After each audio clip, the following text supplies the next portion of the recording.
Prepare for a rude awakening.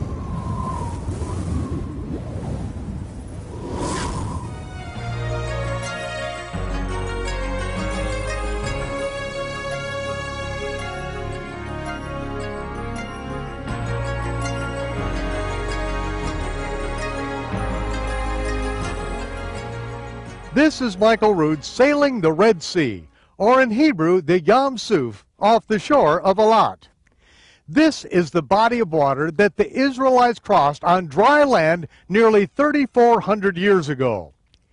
In our last episode, we investigated the scriptures and the archaeological evidence that still remains in the land of Egypt that attests to the accuracy of the Hebrew scriptures concerning the detail of Israel's exodus from Egypt. Now, episode 5 in the 11-part series, The Sinai Connection, Israel's ancient title deed to the land. Now we go to Pi Hakiroth, between the gorges and Baal Zephon. This is the body of water. This is the area where the children of Israel crossed.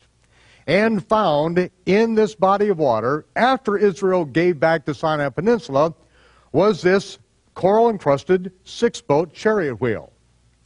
Now, let me explain something about this particular chariot wheel. First of all, any artifact, any remnant of Pharaoh's chariots and army, after 3,500 years, would have long dissolved in this saltwater environment. There would be nothing left. However, the Creator created coral with a very specific property. Coral does not begin to grow on sand or silt. It has to have an artifact to attach to. And coral many times will form to the exact shape of the artifact. The artifact will then erode away, and all that will be left is coral, basically stone, that is the exact image of what was left behind. Sometimes coral will continue to grow and will just grow into reefs that are miles. But many times it will just grow to cover the artifact and it will stop, just like that. This particular artifact was taken out of the Red Sea. It was taken to Cairo, Egypt, to the Department of Antiquities, where it was then assembled on an 8-foot table. The director of the Department of Antiquities came in, and as he approached the table, he blurted out, "That's 18th dynasty." And they asked him, "Well, how do you know? Looking at this piece of coral so quickly, how do you know?" He said, "This is an 18th dynasty chariot wheel. It's a 6-spoke chariot wheel, just like the chariot wheels found in King Tutankhamun's tomb. It is the same diameter. It is the same 6-spoke. And as we see in Heliopolis, in the 18th dynasty, it shows the 6-spoke chariot wheel. He knew exactly what it was, and so that chariot wheel is now buried in the Department of Antiquities. Don't expect that you'll ever see it in the light of day, because they still, most of them, don't want to admit that Israel was ever in Egypt. Because modern Egyptology is based on a ridiculous fairy tale. When the Syrian Greek general conquered Egypt and Israel, he requested a history of the people of the land from both the Hebrews, the Israelites, and the Egyptians. So the Hebrews responded in this way. They got together 72 scholars who translated the Torah, the 5 books of Moses, from Hebrew into Greek. It became known as the Septuagint. That is what they presented the Syrian Greek conqueror as the history of the Jewish people. The Egyptians had one priest named Manetho concoct a history. He said for 10,000 years, gods ruled Egypt. After that, for 10,000 years, gods and men ruled Egypt. And after that, 10,000 more years, men ruled Egypt. Even in the Egyptian records, the oldest records of Manetho vary in over 1,800 names of pharaohs and gods. The Egyptians didn't even treat this as being legitimate. They knew it was a fairy tale, but yet modern Egyptology is based on the fairy tale rendition of one priest, Menethil, while the rest of the world scoffs at the Hebrew Scriptures, which gives an accurate detail. And that is what all modern biblical criticism is based on, Egyptology. Well, tonight we are going to look at the Hebrew Scriptures and we're going to see the reality of these things. And here on your screen you see that we too have done our investigations in the Red Sea. Here I am in the sailing vessel. Actually, I have in my hands the directions, how you sail this thing. But, you know, we do the best with the equipment that we have.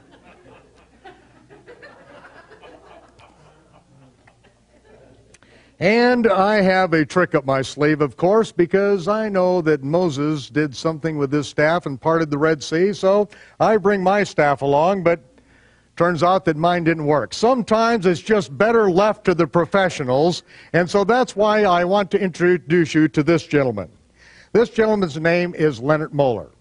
Leonard Moeller was introduced to Ron Wyatt while he was still alive, and Ron Wyatt shared some things with Leonard Moeller that then kindled a fire in his heart, and Leonard Moeller has now taken it far beyond what Ron Wyatt could even imagine.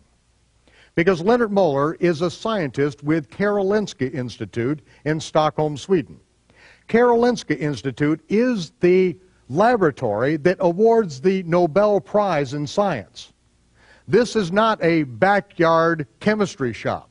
This is the most prestigious laboratory in the world, and Leonard Moeller is a serious scientist that is recognized all over the world. Leonard Moeller went down to the crossing site with the most modern research vessels and equipment, the finest that money can buy, and with underwater robotic dive cameras, went down and drove these high-definition cameras among the coral-encrusted remains of Pharaoh's chariots and army. I spoke to Leonard about a month ago, and he told me that he has analyzed coral all over the world. But he said that right there at the Nueva crossing site, it is like an underwater junkyard. It is like a battlefield which is locked in time, and you see right angles, you see the circles, you see the remains of Pharaoh's chariots and army, and now we're going to let Leonard Moeller take you on this journey along the bottom of the Red Sea. In the spring of 2000, a robotic camera was lowered into these waters for the first time.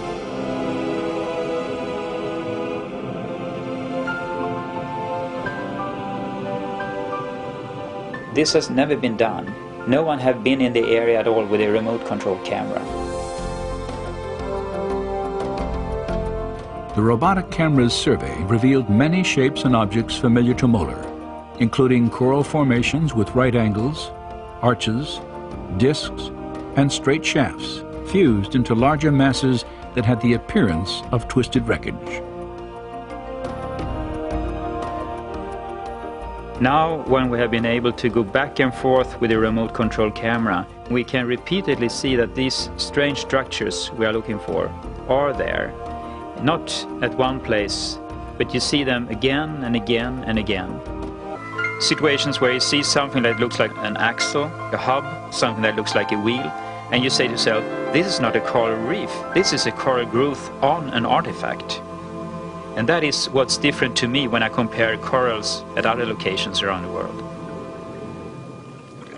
Since the earliest explorations at Nueva, one distinctive type of formation has often been identified on the sea floor. A slender, table-like structure, sometimes standing on end, with a coral-encrusted base, a straight shaft, and a circular top. It's a 90-degree angle, a right angle, between something that looks like an axle and the wheel. And you can see this in different varieties, and it looks very different from normal coral growth. And it is like a man-made structure with a coral growth on it. In the midst of them, Pan Chien photographed this circular object attached to what appears to have been a broken axle or hub. This discovery was significant for two reasons. Pontien had documented the coral-encrusted form of a wheel with dimensions similar to ancient Egyptian artifacts directly across from the proposed Nueva crossing site. Her find also provided independent confirmation of earlier evidence establishing wheel-like formations on both coasts of the Red Sea in accordance with descriptions in the biblical record.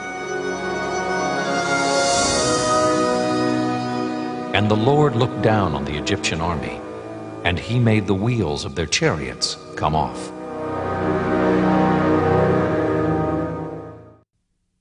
This particular artifact is so exciting because here you can see the chariot cab and then the broken off chariot wheel, and this is just 100 meters from the Saudi side, from the side of Midian.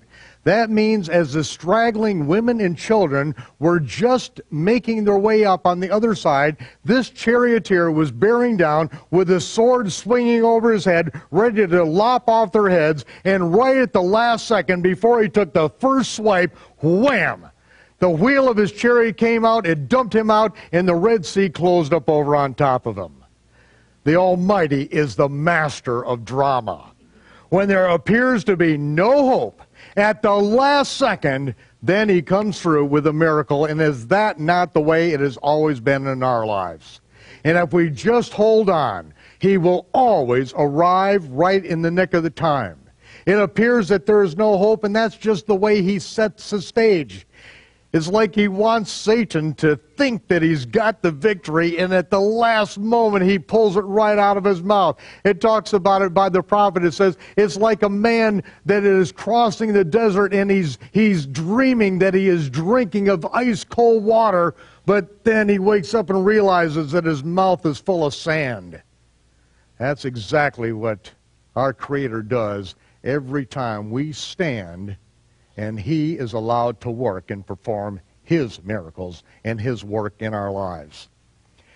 This is one that I love.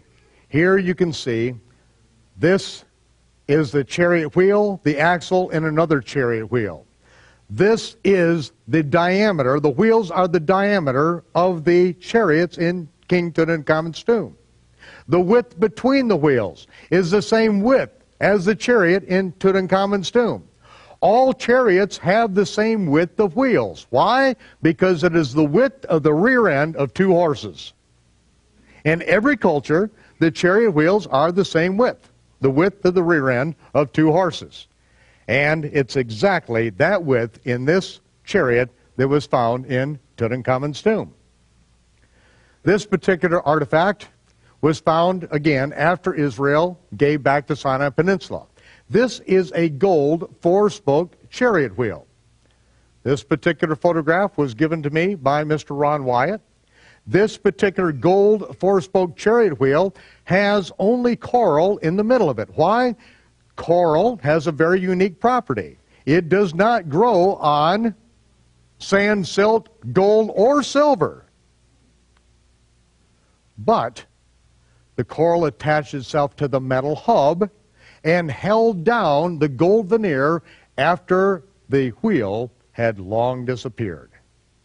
There's an underwater buoy nearby, and this will come out after Israel gets the Sinai Peninsula back, and not until.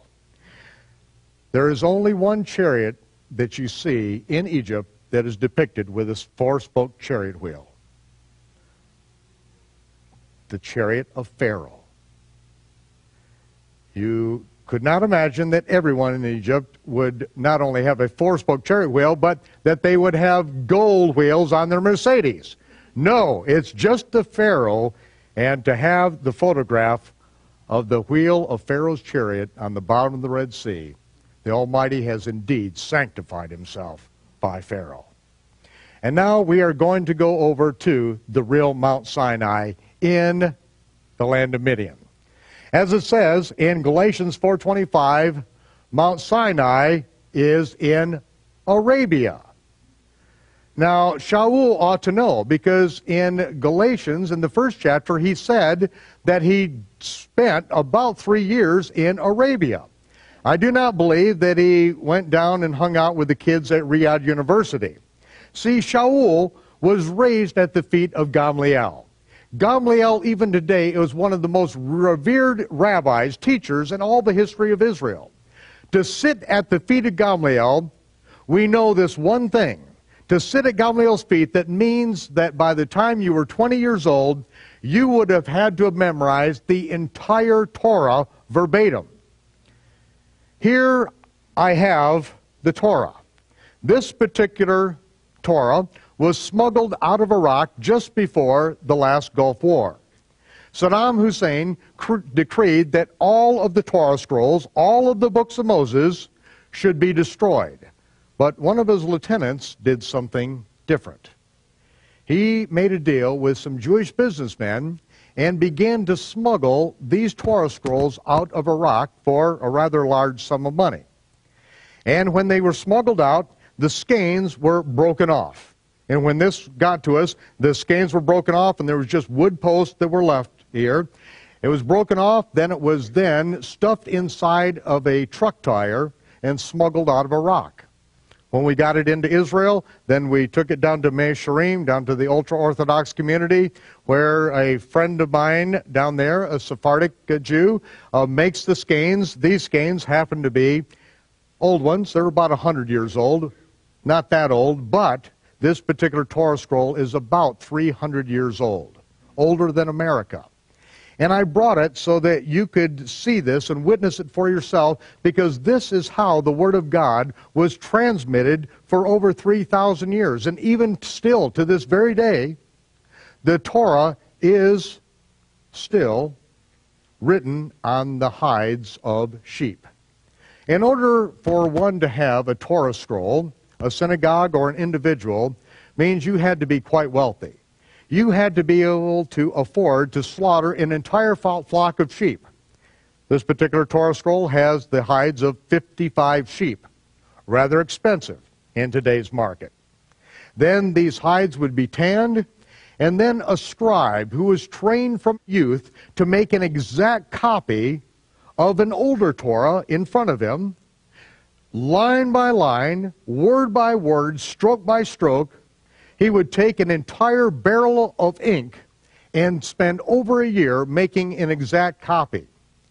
Every time that scribe came to the name of the Almighty, Yod He Vav He, Yahweh, he would stop, he would pray, he would wash his hands, and then he would pray and then write the name.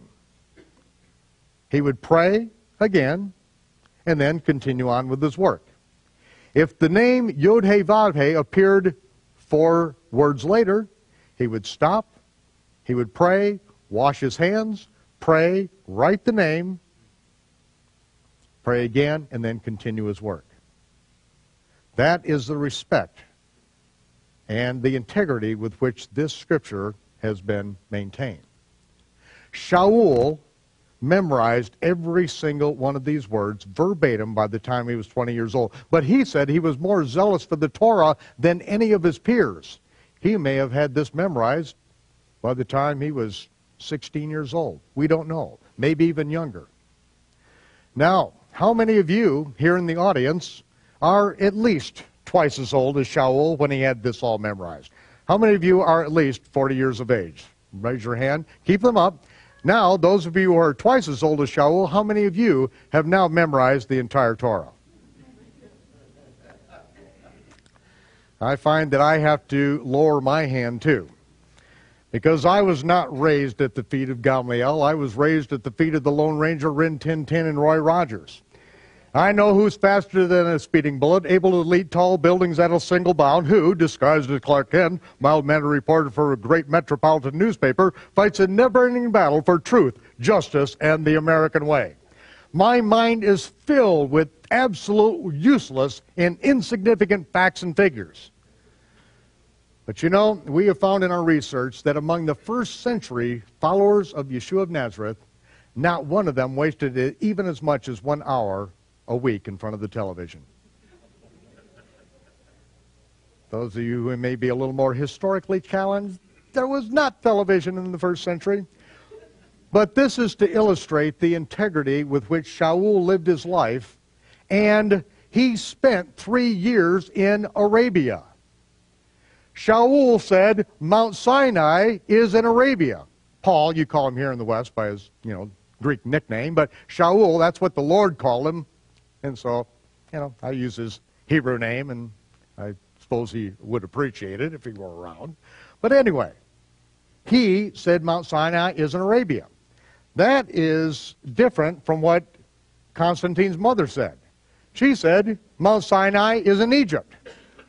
Of course, the reference for that is Constantine's mommy, chapter 6, verse 66. But we have to understand a little bit of history to understand why she said it was in Egypt instead of where the Bible says.